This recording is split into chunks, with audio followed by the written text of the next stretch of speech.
Europe has morphed into Eurabia. They didn't have to fire bullets. They didn't have to go to war. They took advantage of the political system in Europe, of the welfare system in Europe, of every loophole in Western democracy that they can use in order to advance their cause, while we in the West were not paying attention.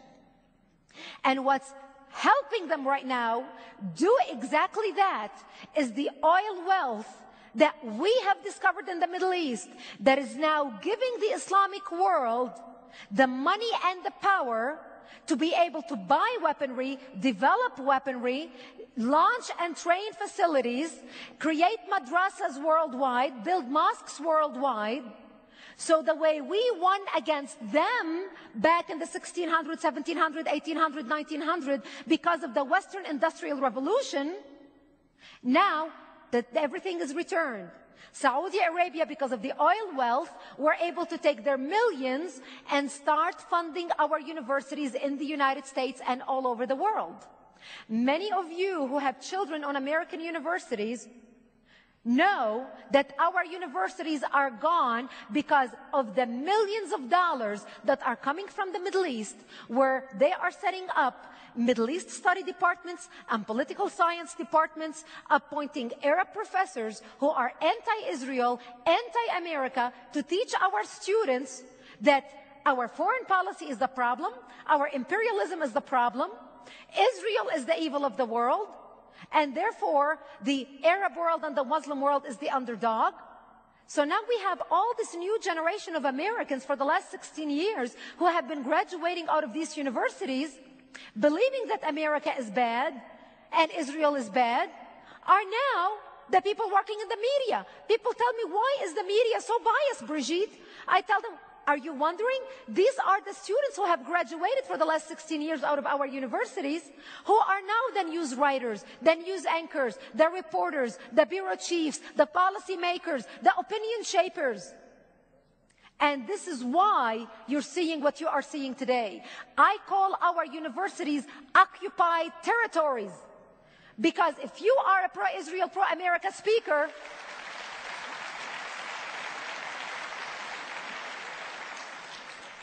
you have to have, if you are pro-Israel, pro-America speaker, you have to have security fit for president to be able to give a lecture on American university. Our founding fathers are turning in their graves. Whatever happened to our freedom of speech? Whatever happened to our ability to stand up and exchange opinion from the left and from the right? This is what makes our country great.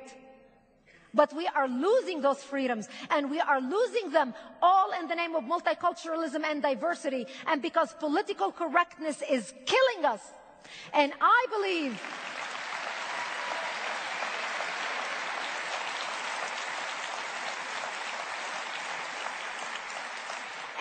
believe political correctness needs to be thrown in the garbage where it belongs, and we need to start calling a spade a spade.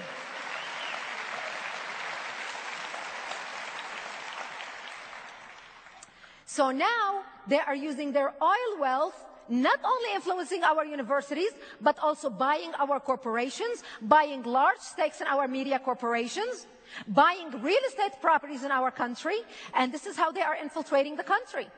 So today, when you look at what's happening with the new generation, you are stunned. How can this, what happened in Europe, be coming to America? And it took them 30 years to do it in Europe. It's happening in America at a much faster pace. I discuss in my book, They Must Be Stopped. I say, who would have thought that in 2007, Sharia law would come to Harvard University, which instituted women-only gym hours at the gym, because Muslim women decided, according to our religion, we do not want to exercise while men are in the gym, therefore they cannot be around us. So Harvard University decided to institute women-only gym hours. So we literally have the Jim Crow South, being practiced right now at our Harvard University, one of our most elite universities, all in the name of multiculturalism and diversity. And I say that if Muslim ladies can afford to pay $50,000 a year to go to Harvard University to get an education, They can pay $500 for a treadmill to put it in their apartment.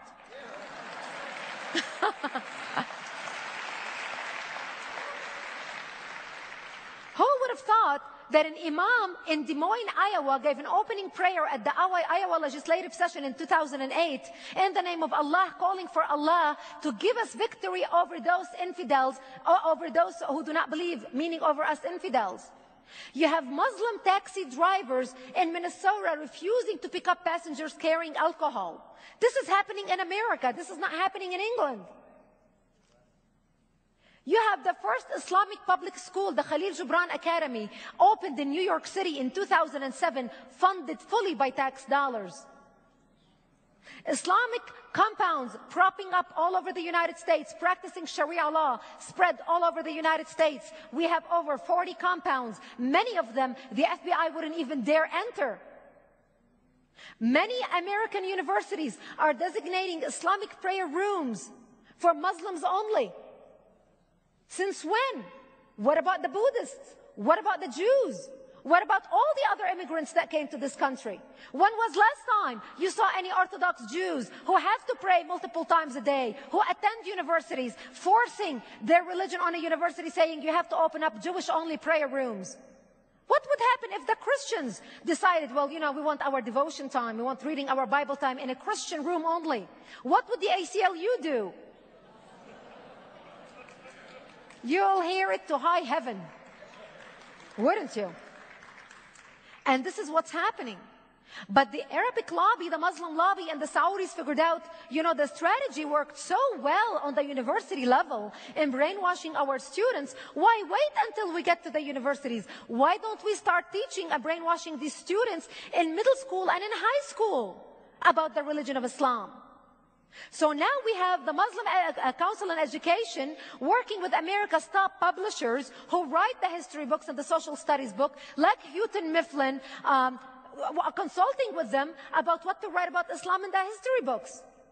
Here's a course called the Islam course, taught in 7th grade in public school. It's a 3-week course where American students have to adopt Muslim names for 3 weeks, basically become Muslims, have, you know, like, have to adopt Islamic names like Khadija and Muhammad for girls and boys, have to memorize and recite verses from the Quran, have to fast for 1 day to experience Ramadan or the holy Islamic holiday, go to a mosque on a field trip. Why? Since when? Whatever happened to the separation of church and state? Can you imagine a rabbi or a pastor walking into a public school and telling the students, today for the next 3 weeks, you're going to become, you know, Jews or Christians. You're going to have Judeo-Christian names, Michael and Sarah. You're going to memorize and recite verses from the Bible. And you're going to fast to experience Yom Kippur or Good Friday. And you're going to go to a temple, synagogue, or to a church on a field trip. What do you think the ACLU would do? This course is discussed in detail in my book. And I got this course, this is the actual course that was presented as evidence by the Thomas More Law Center while they filed a lawsuit against the Excelsior School in Byron, California, which was teaching this course. When I published my book last year, I called the school in April to verify that this course was still being taught at the school. The lady that answered the phone was very offended of the questions that we were asking, and she said, well, you know, this is a public-approved, state-approved curriculum.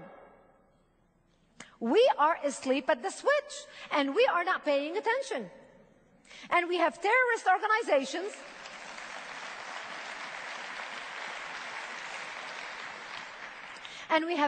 organizations infiltrating our country. You know, 40 arrests in the last 6 months of homegrown jihadists is something to be very concerned about. That means they are here, they are recruiting, they have cells in our communities, and I can tell you, Denver has one of the largest cells. There are at least 10 cells in the city of Denver.